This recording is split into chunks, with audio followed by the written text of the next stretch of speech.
I'm Florie Liser, and I'm the President and CEO of the Corporate Council on Africa, and known as CCA. We have been in existence since 1993.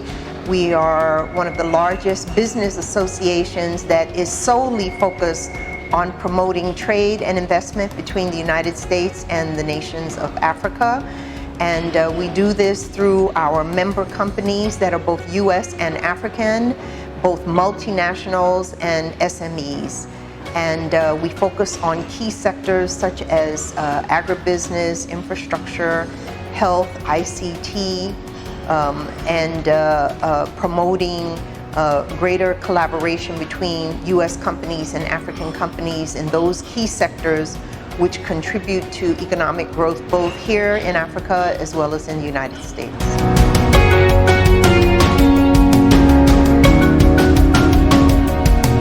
So, first of all, I think that there are misperceptions about who is in Africa. A lot of the talk is about China, and yes, China is here in Africa, but lots of other companies from other countries are here.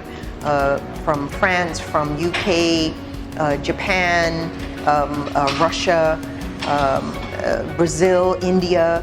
So American companies are competing here in Africa with many others who are here. And why?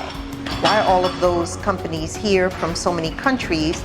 They're here because the rates of return on investment in Africa are high, one of the highest in the world, because there are countries here that are growing at rates that are faster than many other countries around the globe.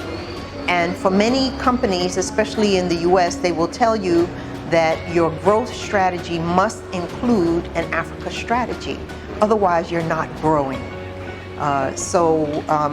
With things that are developing here in Africa, a regional market that has over 1 billion people, the new African Continental Free Trade Area, the growth of your labor market through young people and others who are here. Essentially, you cannot ignore the African market and opportunities, and then to just say about Nigeria, you're the largest economy in Africa. So you cannot talk about growing your business globally without Africa, and you can't talk about growing your business in Africa without Nigeria. So the issues of access to finance and AGOA are really somewhat separate, but let me first talk about access to finance. Access to finance is something that lots of small companies from all around the world face. SMEs are constantly challenged to get the financing that they need. And many times the risk that banks especially feel that they have to take with small firms, there aren't the processes for de-risking, but there are various agencies both within governments in Africa as well as in the US government that are looking at ways to help provide better financing for smaller companies. And I just think that, for example, in the United States, we have the Overseas Private Investment Corporation called OPIC, and OPIC provides insurance on those who are doing business here on the continent. They're providing access to capital. And so this is something that's important. And I think that smaller businesses, another way that smaller businesses can tap into funds that are available, especially from the US side, I can't speak for others, but one of the ways they can is, for example, through Millennium Challenge account compacts, and also through funds that are being channeled through USAID. The trade hubs, the international trade and investment hubs, which are regional, there's one that's moving from Accra, Ghana, right here to Nigeria. There'll be an office in Abuja as well as one here in Lagos. And I think that smaller companies here will have a chance to really try to see what are the options and availability, not only of funds, but of the technical capacity and support that they need to do business.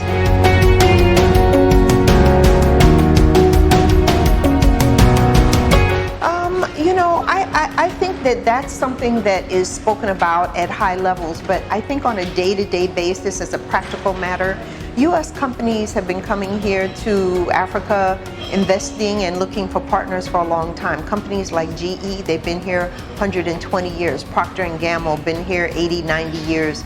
I don't think that what is said about, the current approach to Africa largely impacts what companies are doing. What they're looking for is the right environment that is going to facilitate and promote their investment into the country, and also provide them with the certainty, rule of law, etc., that makes them know that they've invested and they'll be able to get their resources out at some point. And then just on the point of AGOA, I just have to say, having worked on that for many, many years, a number of African countries really have not taken full advantage of the opportunity of AGOA. Nigeria is certainly one of them. You export a lot of oil to the U.S., but in recent years, you've also been exporting more of your value-added agricultural products to the U.S. Oilseed products, shea and shea butter products, etc., are now coming into the U.S. from Nigeria. But you could do so much more, and especially in areas where you have manufacturing capability, leather products such as footwear, apparel. You've had a textiles industry here for a long time. And so what are the reasons why you have not been able to take advantage of AGOA shipping those kinds of products? And I think there's a lot of opportunity. There's 5.5 years left in AGOA. So hopefully with the zero oil policy that's been put in place, and then the efforts of the Nigerian government to improve the doing business environment. I think you improved 16 points on the World Bank doing business score. I think that this is a good time to attract into Nigeria investment in non-oil sectors.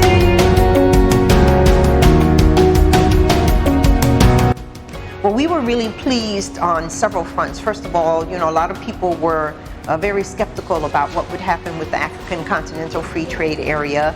We think that you've moved very rapidly, and you had 22 countries that ratified.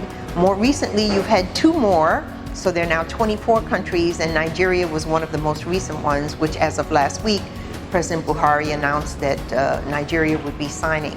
As the largest economy on the continent, this is critical if regional integration is going to happen, not just in the ECOWAS region, but across the continent. What are the opportunities? Well, a lot of the African countries are very tiny markets. That's not true for Nigeria, but many of them are very small markets, and the possibility of attracting investment into those markets is really very challenging.